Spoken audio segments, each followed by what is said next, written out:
Politics, government, decisions, leadership, influential. The political self of a person. Politics. Politics is the art of science and government. It is the process by which a group of people make decisions and activities associated with the governance for the common and greatest good of the public. The ruler and the ruled. 1. Who is born a leader has the capabilities to rule people, and people who are the ruled are his followers that are convinced by his decision skills in order to have peace and order. In a country, the ruler is the government and the ruled are the people or citizens. Man is by nature a political animal. In his Politics, Aristotle believed that man was a political animal.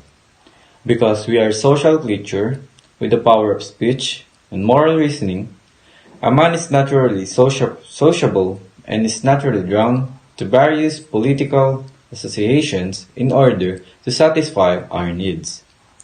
We are born to be politically inclined. Hence, we have roles in society. Our actions are supposed to be based on sound judgments. Before we do a certain task, it should be based on something we believe. Without the presence of politics, government, laws, and society, an individual is derived from his longing of oneness or unity. A yearning that derives him from the presence, influence, and compassion for others. The political self and identity. Being a citizen of a country, we are already involved in the political public sphere. And because of this, we have to be able to understand and communicate with the state and with the government that describe our rights. That gives our freedom and tell us our obligation as a citizen. Political self is a side of a person concerned with laws or other political pictures. One can ask oneself which of one's right at risk. This will reveal which political stance will serve as one's own interests. In defining your political self, you should align your principles with what's written in the Constitution that you belong. Leadership. Anyone can be a leader, but not everyone can lead. Leadership is a trained skill. Anyone with effort and interest can learn the traits of leadership. In politics, the importance of leadership in governance is that they have a clear mission and vision of the future and align their decisions for the people and the country. If a person doesn't like a way the state operates, one has the political freedom and liberty to believe what he or she thinks is right.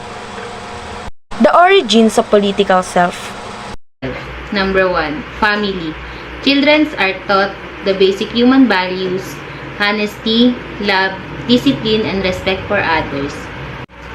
The view of our parents and family members affects our own political views as we grow up looking upon their experiences in life. Number 2.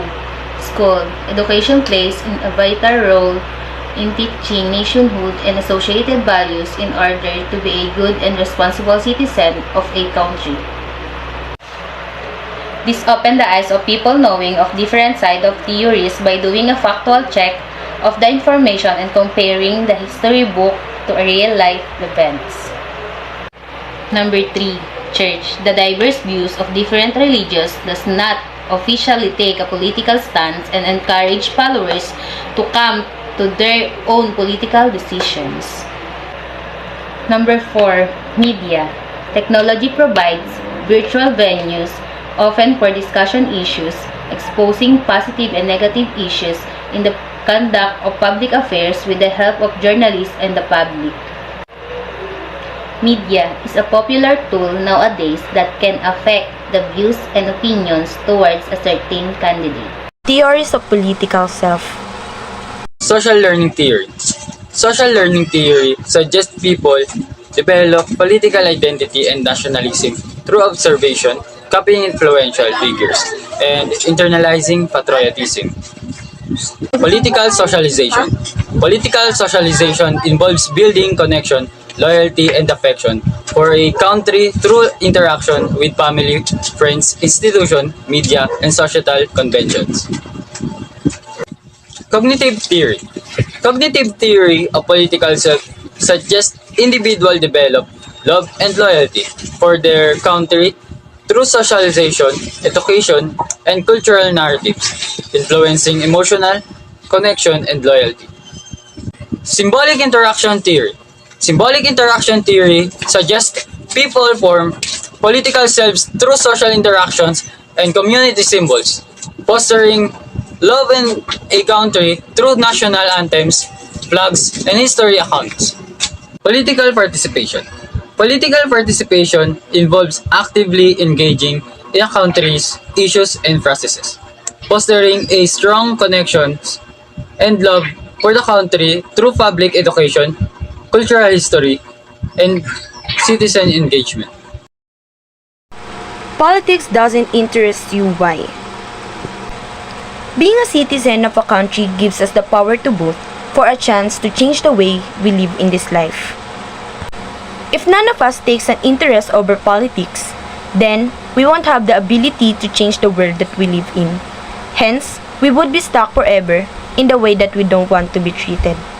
If you do not take an interest in the affairs of your government, then you are doomed to live under the rule of fools. Be a mindful person in your community and nation. Take part of your political life. Question your political self.